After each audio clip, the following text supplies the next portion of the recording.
Pemirsa, Presiden Joko Widodo hari ini terbang ke Tiongkok untuk menghadiri KTT G20 di Hangzhou tanggal 4 hingga 5 September 2016. Setelah itu, Presiden Jokowi akan melanjutkan kunjungan ke Laos untuk menghadiri KTT ASEAN. Kepala Biro Pers, Media, dan Informasi Sekretariat Presiden B. Mahmudin mengatakan dalam forum G20 ini pesan utama yang akan disampaikan Presiden adalah pentingnya keterbukaan informasi di antara negara-negara G20 termasuk transparansi sistem perpajakan internasional. Presiden juga akan menyampaikan bahwa Indonesia mendorong keseimbangan dan keadilan dalam sistem perdagangan dunia. Selain bertemu dengan para kepala negara dan pemerintahan, Presiden dijadwalkan akan berkunjung ke Shanghai untuk menghadiri pertemuan bisnis serta melihat sentra bisnis dan pelatihan vokasional.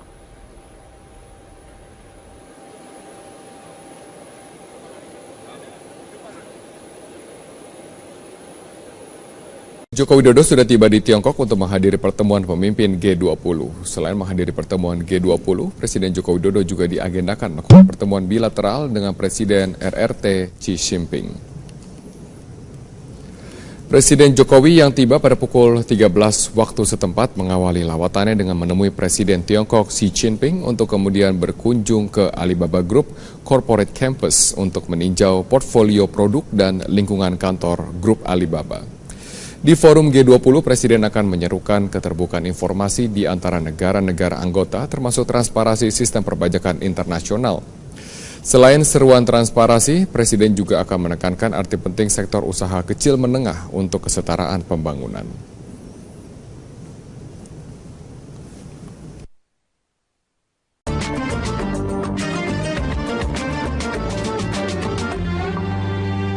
Dipersembahkan oleh Maktur Travel, Umroh dan Haji.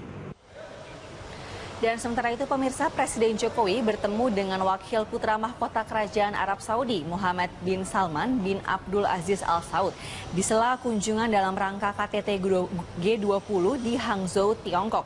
Dan dalam kesempatan ini Jokowi menanyakan soal kemungkinan menambah kuota haji yang dimiliki oleh Indonesia. Menurut Menteri Luar Negeri Retno Marsudi, pertanyaan Presiden Joko Widodo kepada Pangeran Salman seputar apakah ada kuota tambahan untuk haji yang berasal dari Indonesia. Karena untuk beberapa provinsi di Indonesia pada saat yang bersangkutan akan beribadah haji menunggu waktu lebih dari 20 tahun. Presiden juga menanyakan kuota-kuota yang tidak dipakai oleh negara lain, apakah dapat digunakan oleh Indonesia. Indonesia memahami bahwa memang setiap negara memiliki batasan kuota haji, tetapi bersamaan ada sejumlah negara yang tidak maksimal memanfaatkan kuota haji. Pangeran Salman yang juga menjabat sebagai Wakil Perdana Menteri sekaligus Menteri Pertahanan akan memerintahkan Menteri Luar Negeri Kerajaan Arab Saudi untuk bertemu dengan Menteri Luar Negeri Indonesia untuk membahas kuota haji tersebut.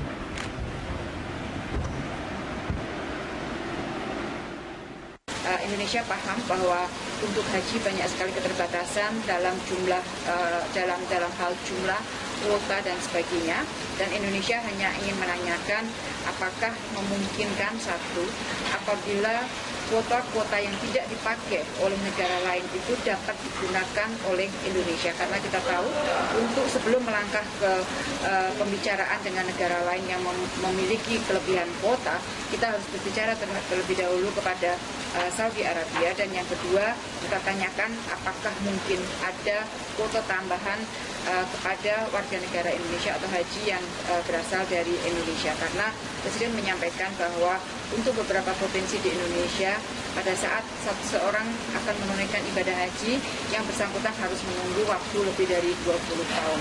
Dan Pangeran Muhammad bin Salman tadi mengatakan bahwa untuk detailnya dia sudah menugaskan Menteri Luar Negeri untuk Presiden Joko Widodo menjadi salah satu duta program PBB He4C yang mendorong negara-negara di dunia untuk meningkatkan kesetaraan gender. Sementara itu, Wakil Presiden Yusuf Kala akan menghadiri konferensi He4C di New York pada pertengahan September ini. Presiden Joko Widodo menjadi duta He4C bersama pemimpin negara lainnya, di antaranya Presiden Amerika Serikat Barack Obama, Perdana Menteri India Narendra Modi, Perdana Menteri Swedia Stefan Löfven, dan Perdana Menteri Belanda Mark Rutte. Menurut Kepala Perwakilan Kantor Sementara United Nations Women Indonesia, Lili Puspasari, Presiden Joko Widodo dipilih karena dinilai memiliki visi dan misi terhadap pemenuhan hak-hak perempuan di Indonesia. He4C merupakan sebuah gerakan global yang dijalankan sejumlah negara, termasuk Indonesia. Tujuan kampanye tersebut untuk memperjuangkan hak-hak perempuan dan meningkatkan kesetaraan gender. Selain bertemu dengan wakil Arab Saudi, Presiden Joko Widodo juga mengunjungi fasilitas riset dan pengembangan Huawei di sela-sela KTT 20 Hangzhou. Pemerintah ingin melihat komitmen Huawei mendukung pengembangan industri teknologi informasi dan komunikasi di tanah air. Dalam kunjungan tersebut, Presiden Joko Widodo didampingi oleh Menteri Luar Negeri Retno Marsudi, Menteri Komunikasi dan Informatika Rudiantara, Menteri Perindustrian Airlangga Hartarto, dan Sekretaris Kabinet Pramono Anung. Wakil Huawei berkesempatan menjelaskan produk dan teknologi terkini yang sedang dikembangkan kepada Presiden dan delegasi. Huawei sendiri telah membangun pusat inovasi di Indonesia dan siap mendukung penyelenggaraan SEA Games 2018 melalui penyediaan teknologi 4,5G.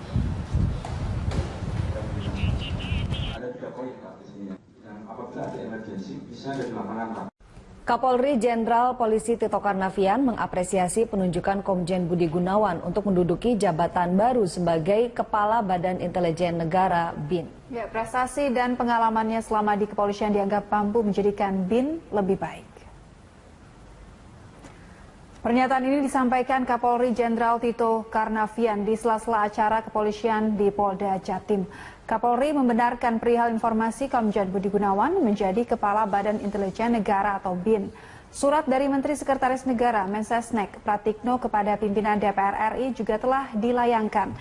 Isinya, Presiden Joko Widodo mengusulkan nama Komjen Budi Gunawan menggantikan Sutioso. Atas pencalonan ini, Kapolri mendukung sepenuhnya pencalonan Komjen Budi Gunawan sebagai Kepala BIN oleh Presiden Jokowi. Sementara itu terkait pengganti Budi Gunawan sebagai Wakapolri, masih menunggu pelantikan Budi Gunawan.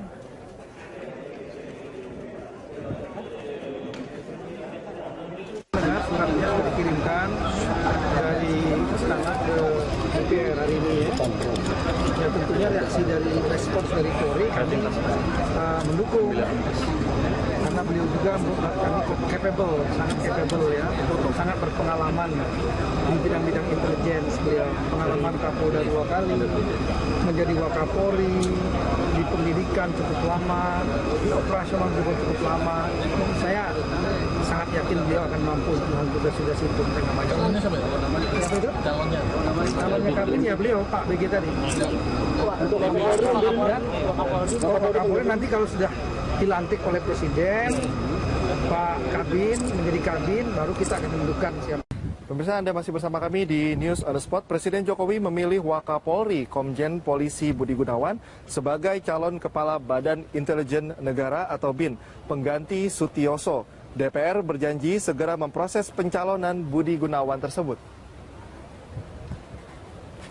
Pencalonan Komjen Polisi Budi Gunawan sebagai calon Kepala Badan Intelijen Negara tertera dalam surat yang diajukan Presiden Jokowi ke DPR melalui Menteri Sekretaris Kabinet Pratikno. Menurut Mensesnek, tidak ada alasan khusus memilih Budi Gunawan serta mengganti Sutioso untuk jabatan Kepala BIN. Surat dari Presiden langsung direspons pimpinan DPR yang berjanji segera memproses pencalonan Komjen Pol Budi Gunawan.